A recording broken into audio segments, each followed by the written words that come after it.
Hello. Welcome to the Empowered Artist Collective podcast. I'm your host, Jennifer Apple, a multi-hyphenate actor, educator, acting coach, writer, dog mom, and founder of this vibrant community that champions artists as they carve out their own unique paths in this wild industry.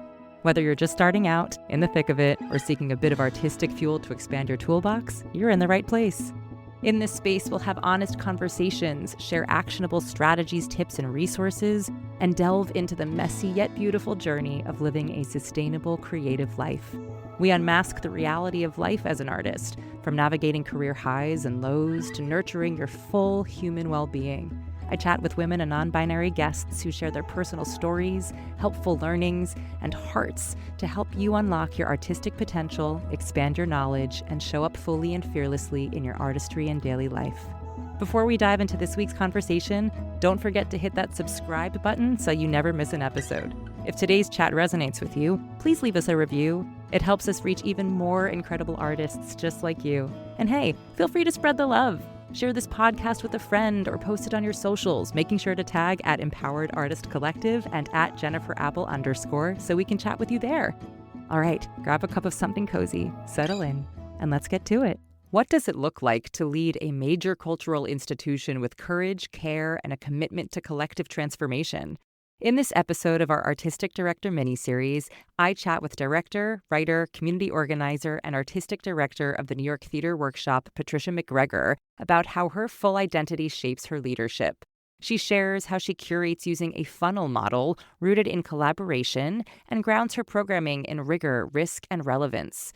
From building an artistic compass to reframing fundraising as a meaningful invitation, we also candidly discuss burnout, tools for leading with purpose while centering others, and why leadership isn't about holding power but holding space.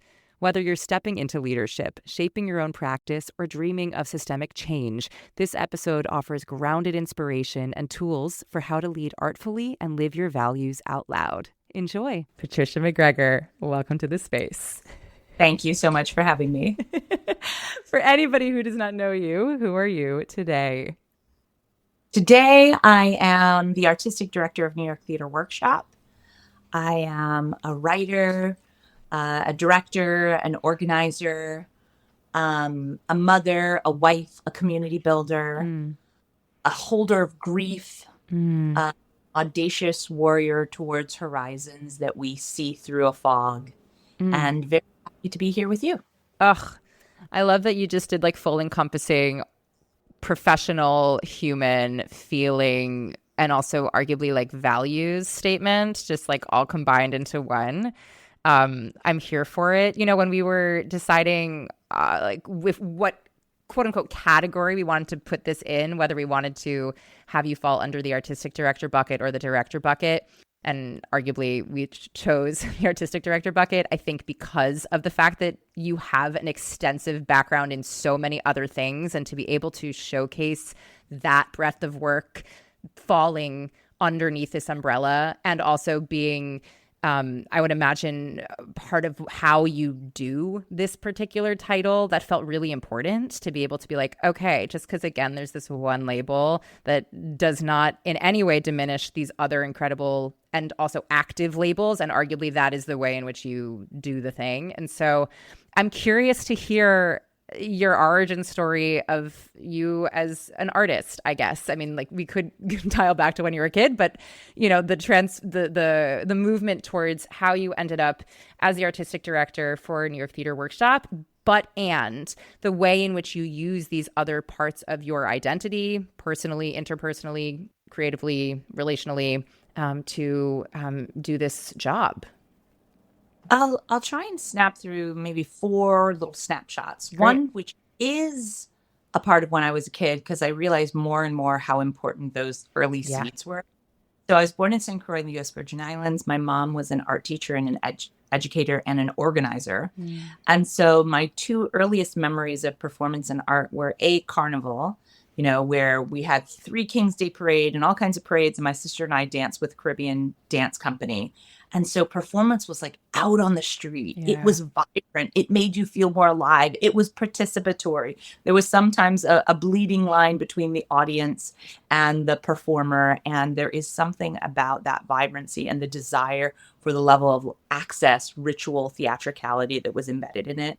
But actually, for all of the training and all of the work that I do indoors and all of the different international references, Yeah. I do feel like there is something of that, Caribbean carnival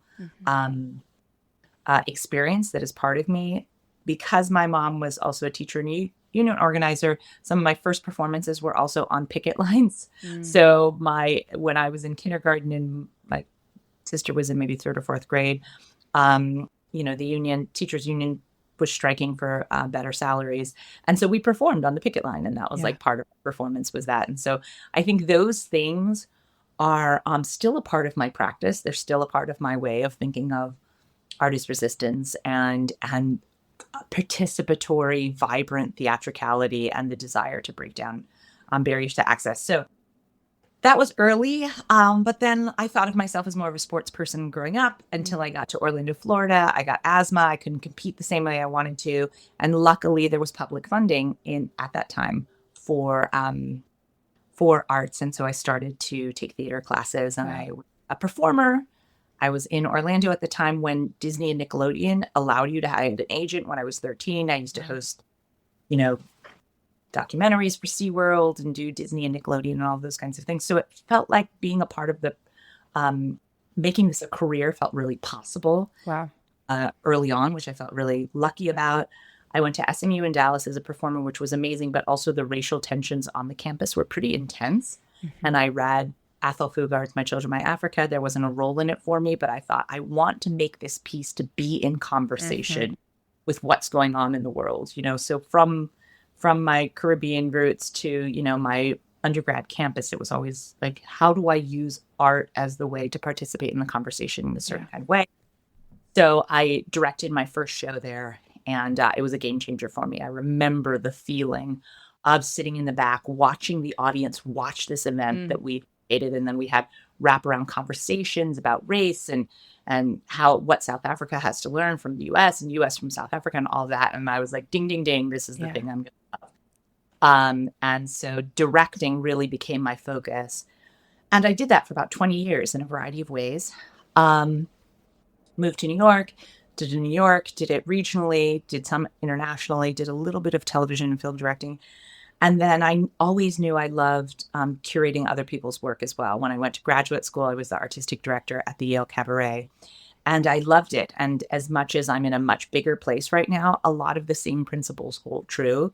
That that you are there to curate work from visionary artists and do everything you can to support them. And so I knew I'd want to go into leadership, and I knew it had to be the right kind of organization where there were already artists that I loved, and that there was something that I thought I could bring to that place. And so when the workshop came up, it had already been a home. I was a usual suspect, but it felt like the right time where both I could get behind the vision for supporting artists and education engagement programs and audiences that I really loved. And also it's a hard time in the field right now. So I feel like the part of me that is strong-shouldered and the part of me that's like, I'm going to help get it through. I often say, like, put the ball in my hands. I'm going to help, get it over the line. I thought this particular organization was really important, which really supports a variety of artists in really exciting ways. And in a time of contraction, I wanted not to lose this organization. I actually wanted to hold more ground to support more artists. So it felt like a real kismet. So those are some of the kind of snapshots that got me from sequins as a kid and performing on these picket lines to running, I think, one of the most important arts organizations to our field and feeling really committed to the artist and nourishing artists that it's going to serve. Because I think these times need artists, art, and conversations that can be had after the art and the community that can be built because of the art. Yeah. Thank you for sharing all of that. I love an origin story. I love the perspective that we are able to give when we reflect on ourselves, having lived through the thing ourselves, but then looking back on it and what we remember, what we don't, and what stays relevant or important, or what in a different moment then becomes oh, right, this was really relevant. And the thread that I'm hearing, especially when you're like, I did sports and then I pivoted, is really this level of teammateness, of like just working together in a team, the collaboration part of the art. Yes. Seems quite fundamental through all of the parts of things. And also this idea of being, as you said, a champion for other folks. And you made the reference like on your back, but in some ways like paving the way for it, or being able to hold the space for it. And that it seems like there is a very clear understanding of your, dare I say, responsibility as an artist to be able to do that for others. It feels very giving in that way, which I just want to reflect back feels quite beautiful and poignant. And so I love that arguably is also the way you found, in your theater workshop, where it's like, this is a space to do exactly that. And the ethos around that particular organization with your own together is kind of a beautiful amalgamation. And then the art that then comes from that, that you are able to fully get behind it, which speaks volumes to the work that you are all doing. Thank you. That it means a lot. And I do, it's both joy. There's like deep joy and privilege in the job. And I also take very seriously the responsibility and the opportunity to serve artists and audiences. And for example, I hosted this outdoor celebration as a part of this workout initiative that we're doing, sponsored by the Mellon Foundation. And in it, we celebrated on our block, because I always say, we talk about community engagement, let's just start where you are. Yeah. So on our block, there's an incredible octogenarian photographer named Alex Harsley. He has this 4th Street photo lab and photo gallery. And we honored him, and it was a part of Open Streets, and there were all kinds of celebrations. And he's kind of shy in his own way. And when I said to him, I asked him about the day and what it meant, and he said, well, I've been on the block for 50 years and I'm finally getting my due, and it was like joking, but it was also a real opportunity to highlight and uplift and celebrate somebody who we often pass by, kind of the local legends. And one of the things I love about the workshop is there's a lot of focus on intergenerational work as well. So much as we may produce people who are in their 30s through their 50s, often we are looking for voices that are just making their way center stage, or voices that may have been overlooked, and education engagement programs that connect all of those people, because I do think that it is a team sport. Yeah. And and how I can make sure that people who might have been more sidelined are able to really take center stage is a great, very purposeful joy for me. Yeah. I'm curious about how you feel you artistic direct. What I mean by that is, being the 4th of this series, we've heard from 3 other artistic directors who do it in their own way and find their own structure, the way in which they find they collaborate. How much are they sitting back versus leaning forward, and when is that happening? So I'm curious if you feel like you are in a groove of it, if you know what that is, and if not, like, what are some of the things that you are already discovering to maybe be your pillars of your artistic directorship? I would say one of the things that is most akin to my directing, which is the curation. And I often say, as a director, I work in a funnel. Mm-hmm. So everything's possible in the beginning. Like, you have an idea, let's try it. And that could be designers, actors. And then in the middle phase of the rehearsal process, we're kind of navigating and making some choices. And by the end, I'm quite precise. By the end, I'm like, I've taken in all the information, and now, for better or for worse, I take both the joy and responsibility of making this final decision. I'm pretty precise about it. Yeah. So I love to hear from as many trusted people as possible about ideas for curation. And some of that curation can be main stage curation, and some of that curation can be actually more like part of our development or education engagement work. But we try to, through our artistic department, through our usual suspects, through relationships we're making in the hyperlocal community, we try and get as much information as possible. And I often say I'm interested in curating in thirds. So a third of people that are like core New York Theater Workshop people that you've known and loved for a period of time. Yeah. So that could be, it could be Rachel Chafkin. It could be Whitney White. It could be people who have already done a lot of work at New York Theater Workshop and they're solid New York Theater Workshop. A third of it are people who I might bring in, people who I might say from this 25 years in the professional work in the field in New York, here's some people I'm going to introduce. And then keeping our ear open for the final third, which is the trickiest third. How do we continue to get new voices in? How do we continue to kind of listen to what those stories are? But that's a big pile at the top. And then we hone it in and we hone it in. And then at the end, I really try to listen hard to what people say. And at the end, I say, for better or for worse, I'm going to make the final decision about taking this over the line. And there's both great kind of joy and privilege. And then there's a deep responsibility, which I'm like, listen, the numbers are bad.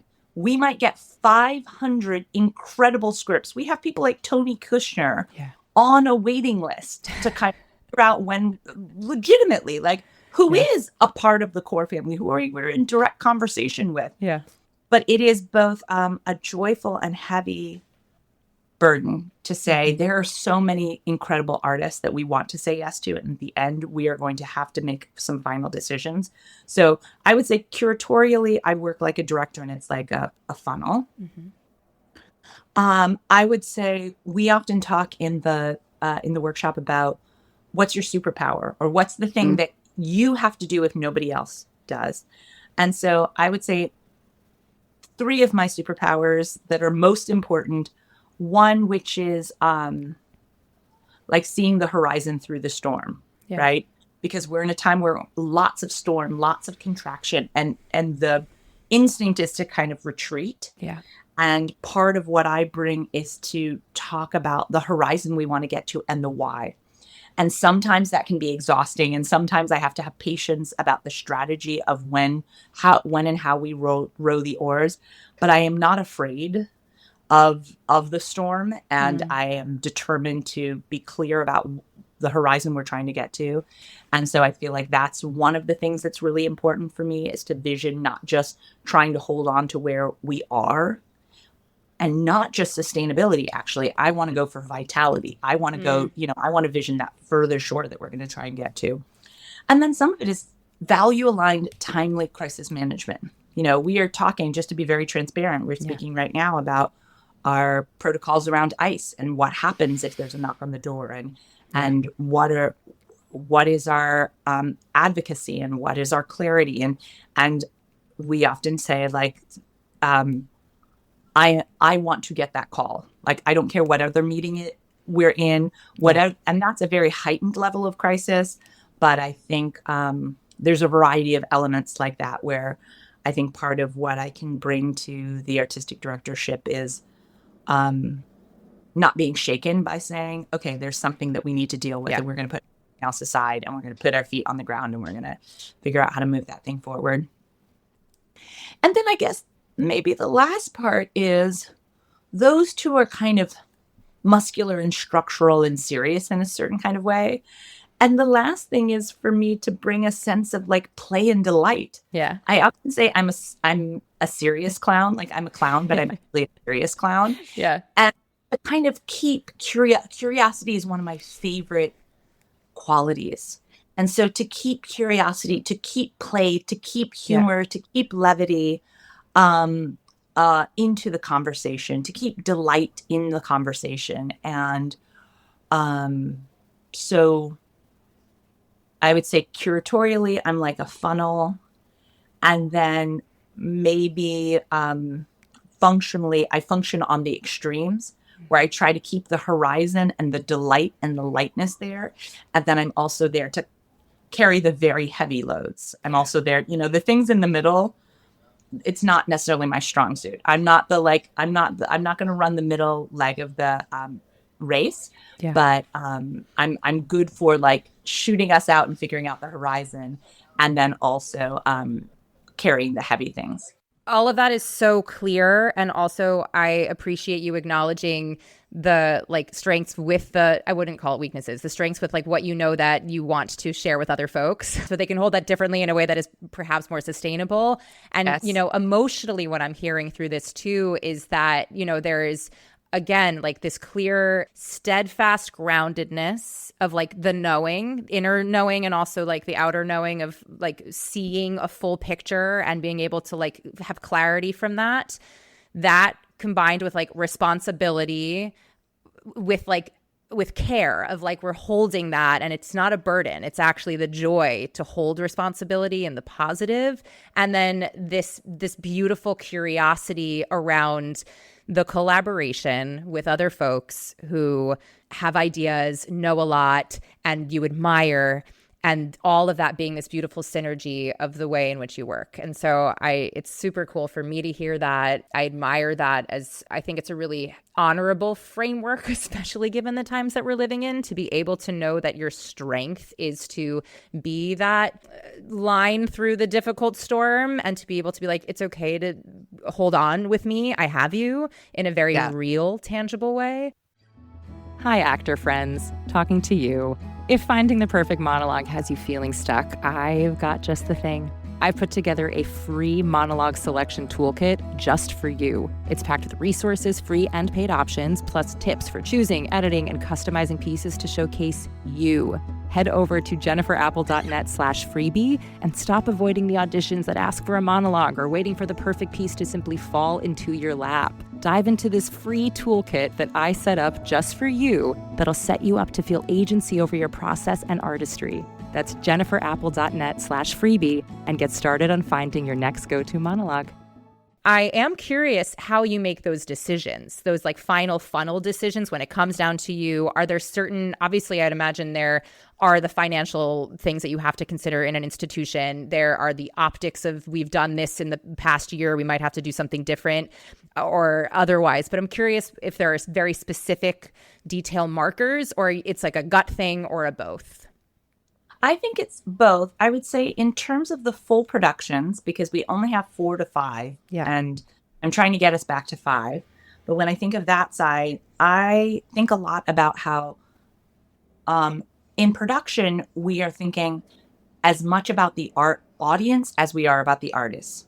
We are really thinking in these times, I'll often say, what are the 3 R's? Rigor, risk, and relevance. Mm-hmm. What is the rigor of the piece? Has it been kind of cooked enough that if we serve it to people, it's going to, it's going to be the most savory, virtuosic, whatever version. What is the risk of the piece? At the workshop in particular, I'll often say if the piece feels like it could go to every regional theater and a whole lot of other places, and a lot of places are just ready to snap it up, it may not be the thing for us. We are a place that's, I feel, has the capacity and has the value alignment to be a place where you can touch the third rail, or you can experiment with form, or you can provoke a dialogue that some people are going to be uncomfortable with, or you can ask for something to make an artist's dream come true in a wild way. So that's what I'd say about the risk. It's not that we're intentionally trying to be risky or provocative, but we're willing to hold those pieces and not necessarily just go down the center of the road. And so that's one frame I think about. And then the relevance.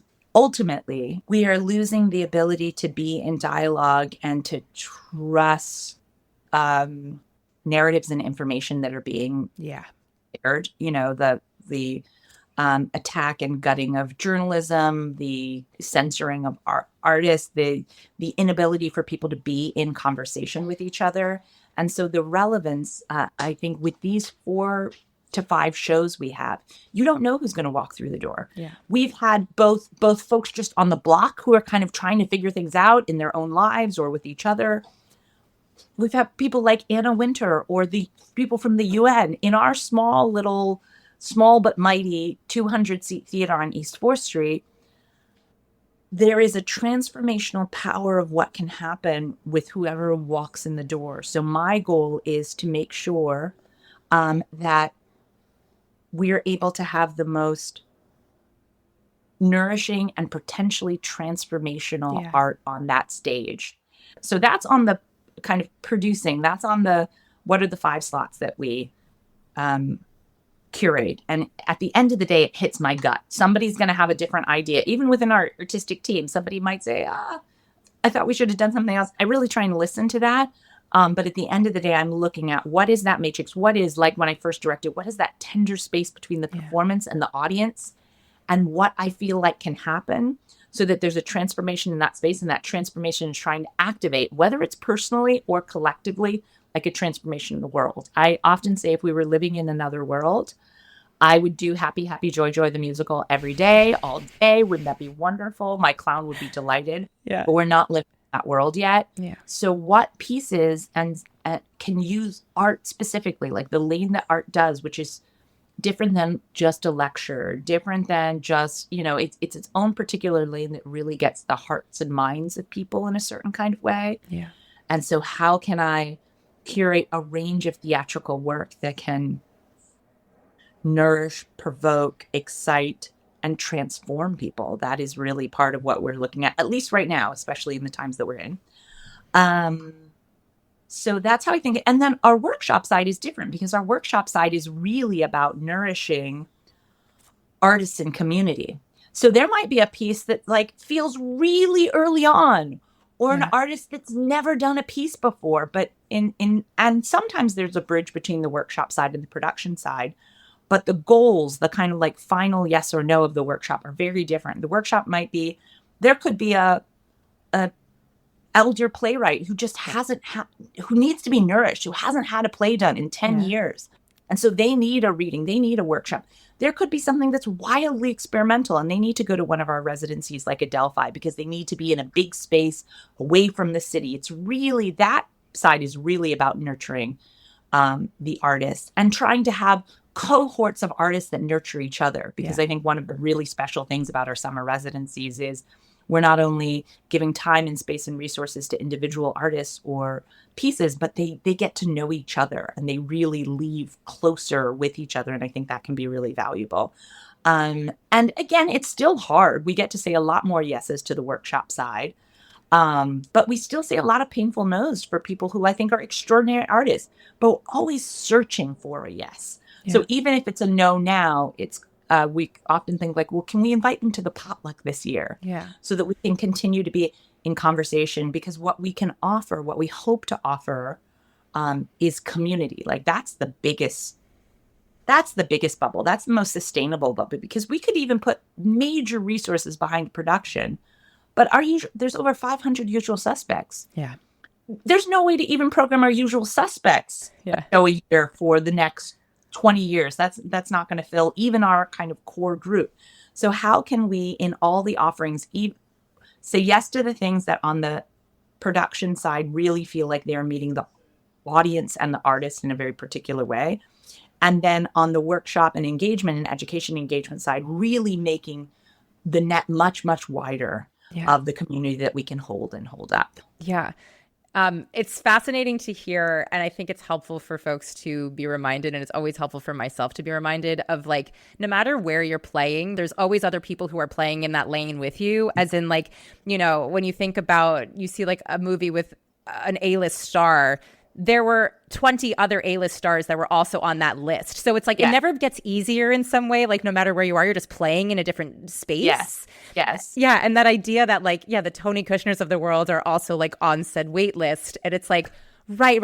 We're like talking about, we're trying to make space for so much art. And because art is so plentiful and expansive and intersectional and whatever, it's like, from where our entry point is vast, and to hold space for 500 artists and like all of their gorgeousness and vision, we don't necessarily have the resources for that. And so that leads me to my non-cute question about like fundraising. I think that's the thing that folks, when they think about artistic directors versus, say, a director, they're like, oh, well, now that I'm leading an organization or an institution, I'm going to have to engage in the producing side, which includes some finances, and the financial fundraising side, which obviously does. How have you navigated that part of the job? Is it something that you feel is actually relatively easy for you because you believe in the thing so deeply? Or has it been like a learning experience as you're like, okay, I've done the directing thing as its own lane for a while, and now in addition, this is like, okay. I don't know. How does it feel for you, and what do you do? I'll say I am an audacious and pretty successful fundraiser because I really believe that what we bring Yeah. is as important as any billionaire or foundation or anyone that I am talking to.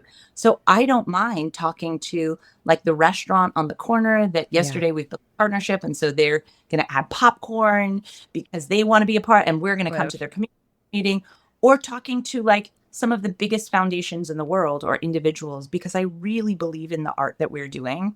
And I really believe in the opportunity that we are inviting them in to be a part of something that is meaningful, that is purposeful. There are individuals and foundations for whom money cannot buy them anything more in life. Yeah. And what they are really looking for is to participate in something that is meaningful, that makes their life and their wealth and their time feel like it is additive and it gives them a sense of purpose.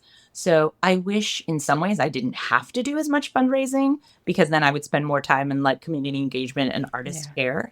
But I don't mind it because I very legitimately, and I think maybe it's a little disconcerting or disarming or maybe inspiring at times, because I think part of it is in this time where there is so much, and there really is. I mean, there's a heavy headwinds that we're fighting against. Yeah. But I think people are also looking for people who are dedicated to the horizon, who really can articulate what are some of the things that we want to do, and invite people to be a part of our community in that way. And I think we really do try to be in, it's not just like somebody writing a check and then going away. There are a lot of ways in which we invite people to be in community. And so these times call for it in a certain kind of way. And as a director who did not come from, to be straight, a lot of artistic directors come from generational wealth. That's just like, that's the deal. That's part of how the fundraising happens. I did not. But if you are a director that's a self-producing director, you are fundraising anyhow. Yeah. You are fundraising to help get the space. You are fundraising for, I did a short film and I needed $10,000 and I called some friends and I built some things. There are many more zeros behind the fundraising that I'm doing right now, and it can be a little bit more complicated. But it's actually the same theory, which is there is a thing I really believe in. Yeah. What do we need to make that thing happen? And I'm as passionate about doing it for myself and my own projects as I am for any project or any artist we welcome in. It's a thing that I learned running the Yale Cabaret. Because you never know. Some people are wired and they're more interested or more motivated by a thing that's going to kind of affect their project directly. But if there's a project that I love, I will go very, very hard to try and get the resources needed for that project to meet the world and for tickets to be accessible to people. So we're not just making great art for people who can pay extraordinary amounts. I think people who can pay for the art should, because the economics is everything is subsidized in many ways. So if you have $150 to pay for a ticket, you should pay $150 for a ticket. But I want to make sure that the people for whom a $20 ticket is the thing that's going to allow them to see the show, I want them to be able to see the show. And I'm happy to talk to people about why accessibility is important and to try and get them on board for that vision. And I don't mind asking them for money, because money is just one resource. Yeah. But I feel we have a great resource, which is art, community, purpose, vision.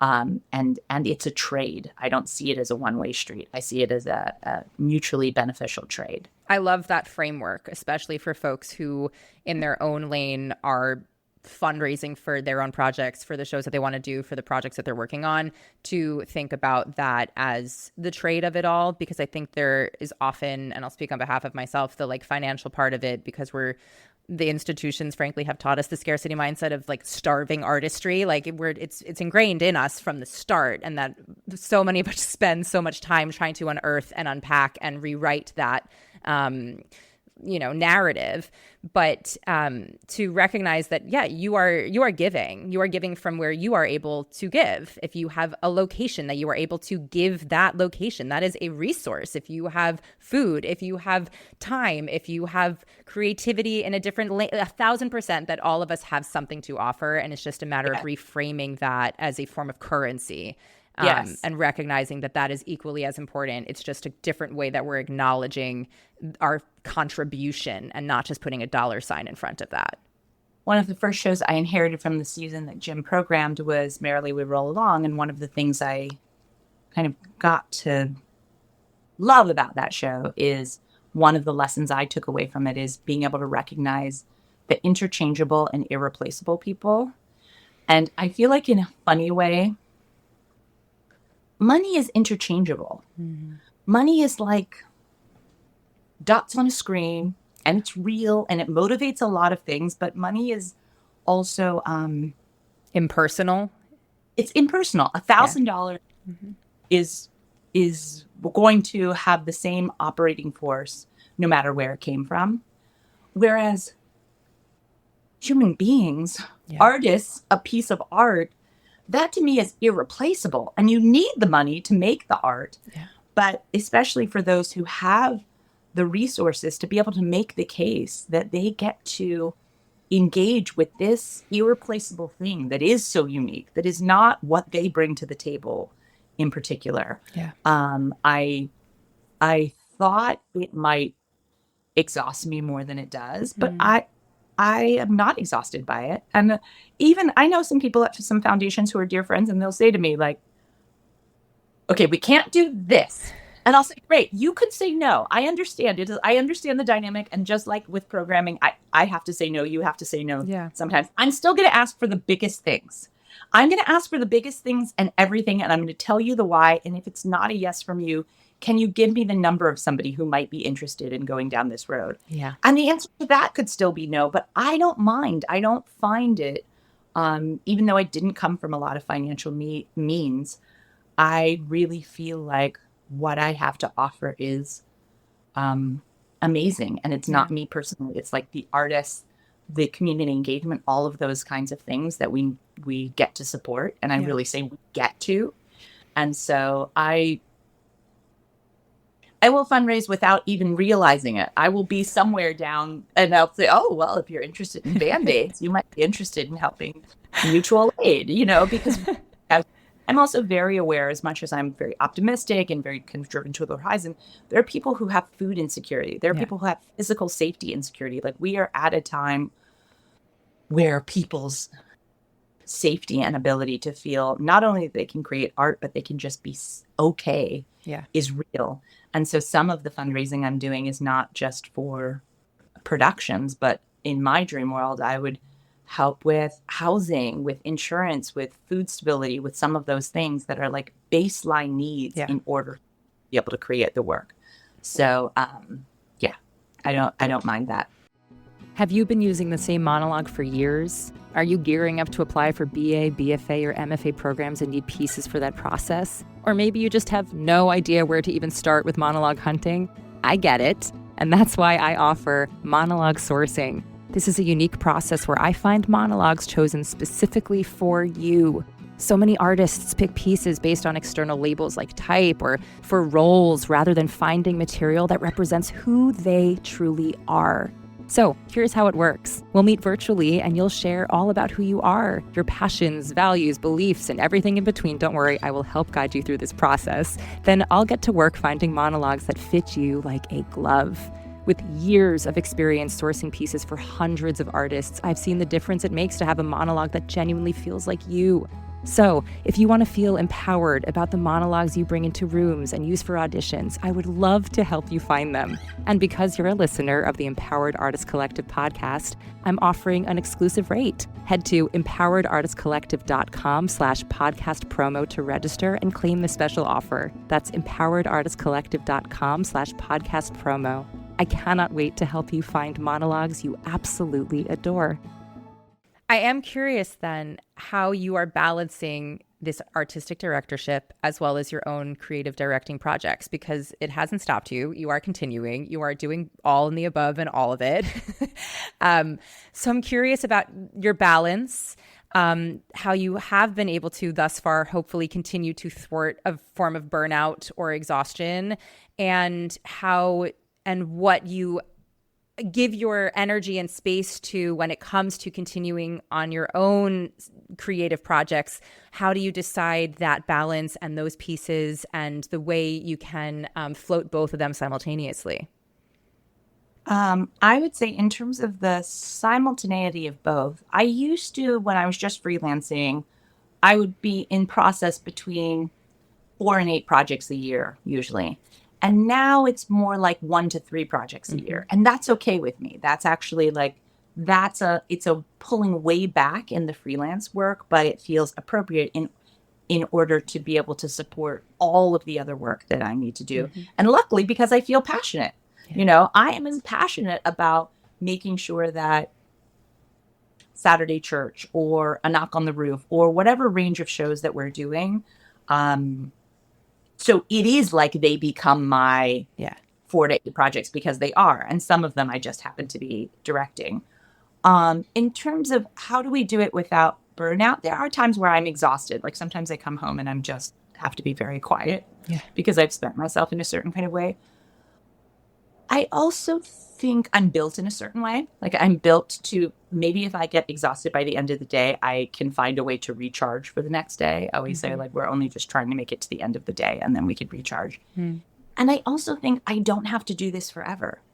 I really do. Like, I often joke after maybe my second, maybe third off-Broadway show. Anyway, we moved to Hawaii. People told me, you just started this directing career. You can't move to Hawaii. I had a kid and people kept telling me I couldn't do it. And I do not like to be told what to do. It's really like red flag in front of a bull. And so I moved to Hawaii with my young kid, and people are like, you'll never work in New York again. I said, fine. If I don't, I don't. It's not what I meant to do. That's just to say, I don't mind reinvention, and I don't mind that I can see a vision of myself that doesn't do this. So while I'm here, I'm going to try to go very hard for what it is that I want to do. And I feel like I have muscles. And as long as I have people with their oars rowing in the right direction, I am probably going to go pretty hard for a while, especially because I'm not convinced that people should be in these seats for, decades and decades and decades. I feel motivated to do this work in this time for as long as it takes to make the transformations and run my leg of the baton. And that's some of why I run pretty hard. I also feel like being an artist, they have selected an artistic director who is a working artist. I think that there's a lot that means that I bring to the table. I can be both very sensitive to the needs of artists and the vulnerability of artists, and also kind of muscular about what it means to try to get a design on budget, because I have to do that in a lot of different places. I have a lot of different models that I can work from. I can also be rigorous, where sometimes I'm like, friends, I get it, but like opening night is coming. And to a point of whether it's better or for worse, again, I'm built in a certain kind of way. My mom passed recently, and she passed, I guess, maybe she passed on a Monday, and maybe I took a day off, but then I started tech on the next day. And I'm kind of built in a way that I would respect if anyone else said, I can't come in, we need to postpone. I'm also built in a way that I did feel that I could come in. And I was surrounded at that time with a community of people that I felt like was supporting me, and we were all kind of rowing together. So I know I might not run this hard forever. But I do think in order to do it the way I hope to do it, I do think that there's a kind of like Olympic level training that you need to bring that energy. Otherwise, because the energy is towards getting smaller and diminishing and letting kind of all the things of the world shrink us. And I feel like we need to stay strong in being bold in our programming, in being bold in trying to make sure that we support as many artists as we can in accessible ways. So I can bring that to the table. And the last thing I'll say is, luckily, I inherited a system that I've supported and expanded, which is we kind of work in the artistic department like on an academic cycle. So the summers, we really go away and we're still working. We go to Adelphi for summer residencies. We go up to Dartmouth for summer residencies this year because of some generous funding from Emily Tao, which was just discretionary funding. But I said, I actually want to support more summer residencies because I want to support more artisan development. So we're going to Martha's Vineyard, and that actually just takes the temperature of everything down.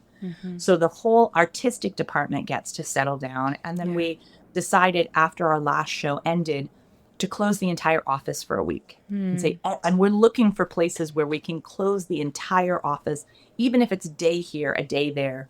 We've also given people extra flex days off in the holidays to say in your own time. So I do think it's important to, when you rest, really rest. Yeah.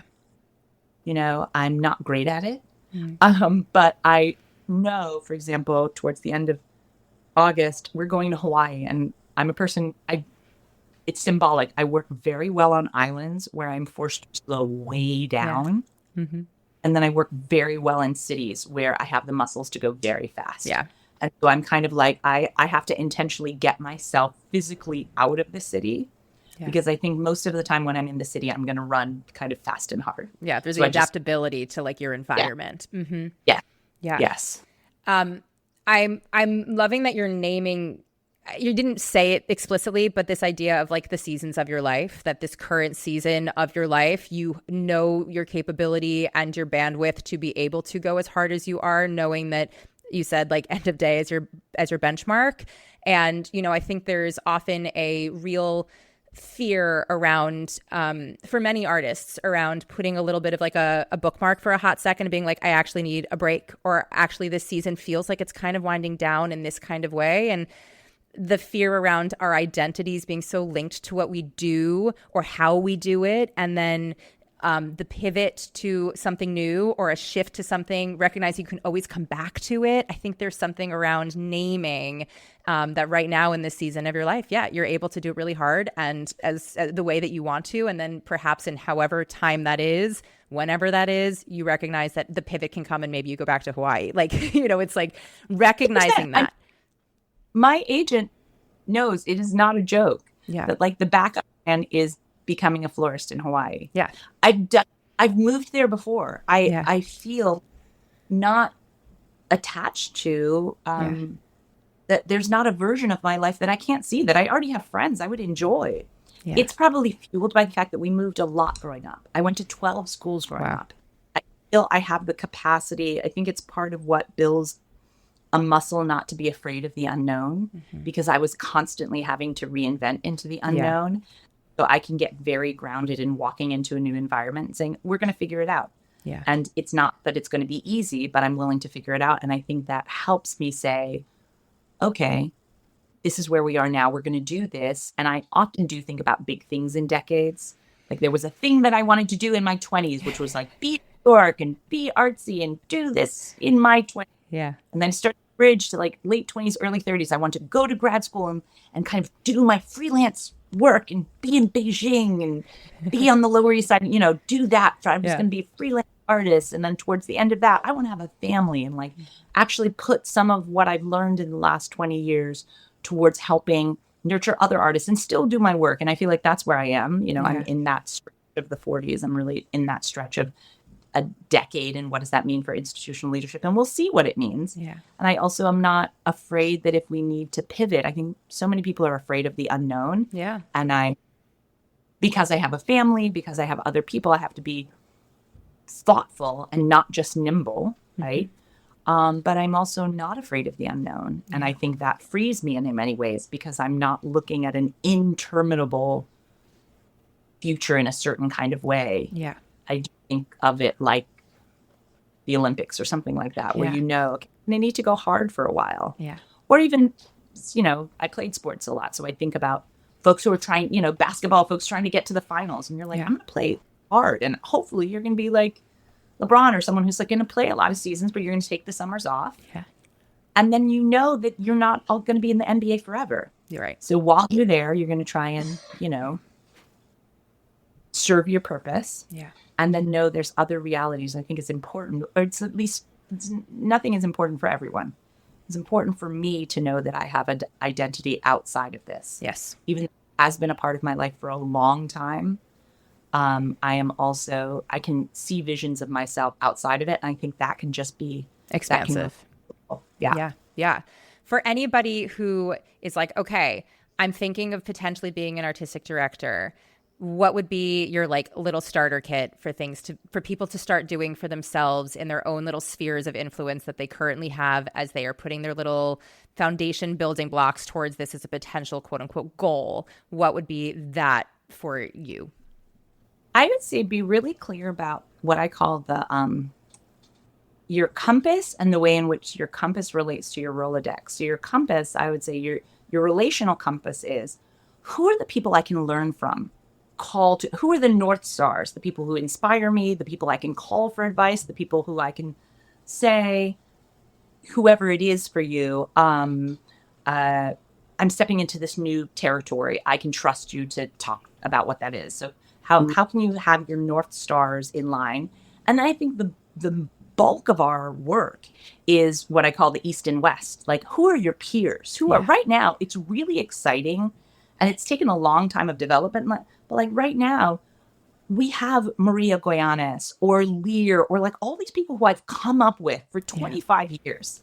The biggest piece of advice I would say is like, show up for the people that you care about, because we remember that. Like we've all shown up for each other for almost a quarter of a century. So when we're all stepping into this moment of leadership, we really have each other's backs. We really so who of your peers, and that can be writers, it can be artistic leaders, but how can you make sure you almost have like a phalanx of people who have your back as you move forward?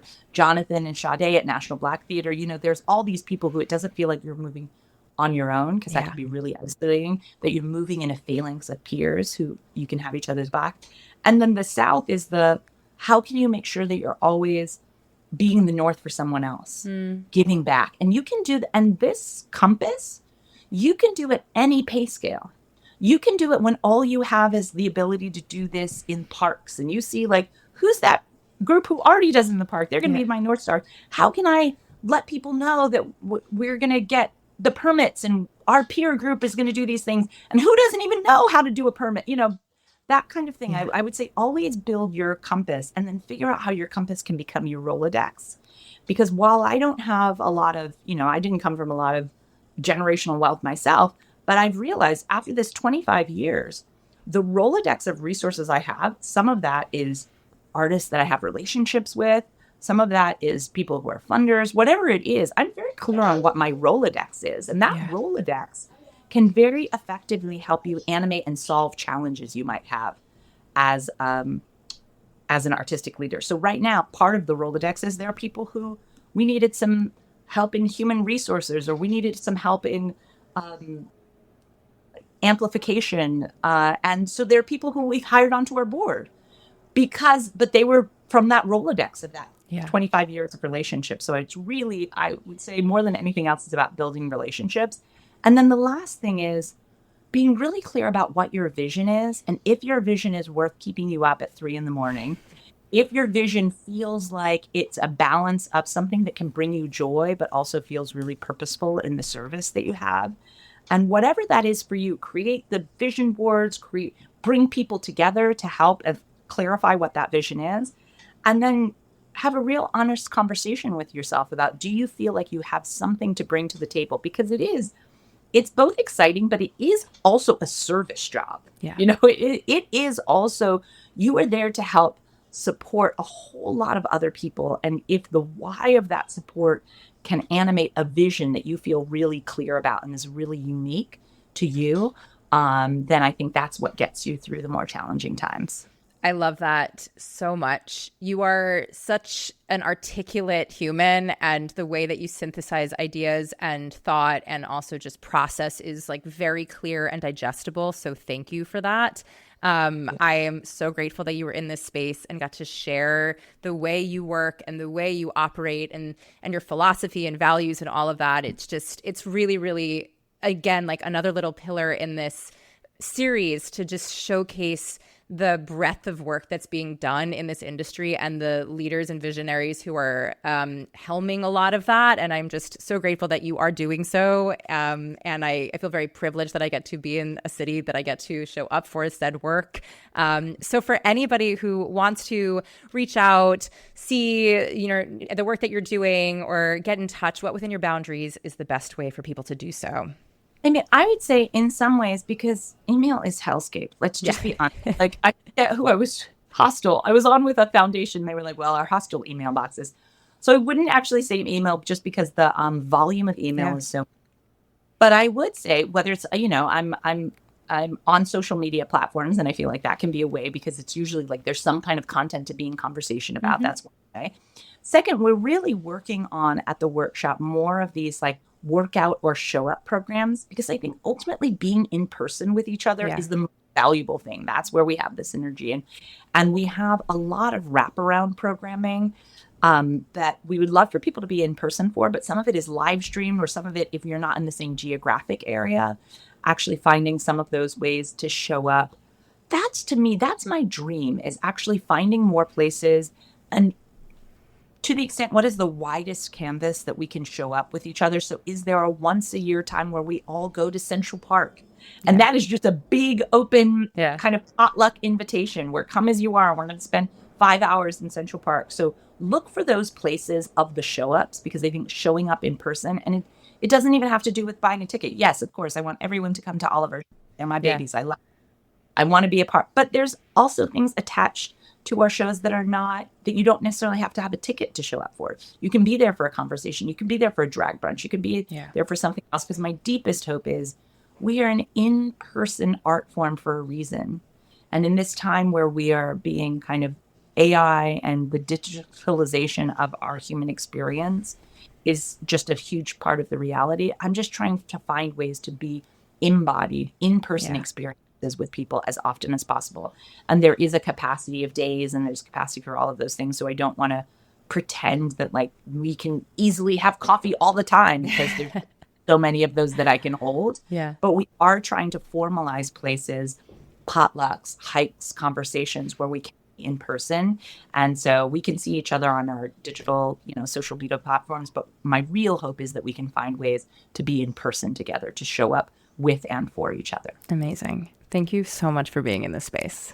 My pleasure. Thank you for hosting. Thank you for being a wonderful, being in conversation in the work that you do. I feel like we're all a part of this ecosystem. And even this podcast, which is a way of not only uplifting stories and conversations and giving tools, but also a really accessible way for people to be in a space together. So I hope we were able to show up for somebody who we may not ever know. I hope so too.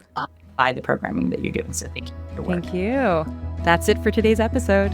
I hope you walk away with some fresh insights, feel inspired, and a little more empowered to take the next step on your artistic journey. Remember, whether it's a small shift or a big breakthrough, every step forward counts. You've got this, and we're here cheering you on every step of the way. If you found today's episode helpful, don't forget to hit subscribe so you'll never miss out on the discussions we have each week. And if something today really resonated with you, please leave us a review. It truly is one of the best ways to help other artists find our podcast and join in on the conversations. Plus, we feel the love too when you do. And don't keep all this goodness to yourself. Share this episode with your people or post about it on social media. Be sure to tag at Empowered Artist Collective and at @JenniferApple_ so we can see what's landing for you and keep the conversation going. As always, thank you for being here. Thank you for listening. And thank you for being a part of this incredible community. Keep creating, keep thriving, stay empowered. I'm Jennifer Apple. Until next time.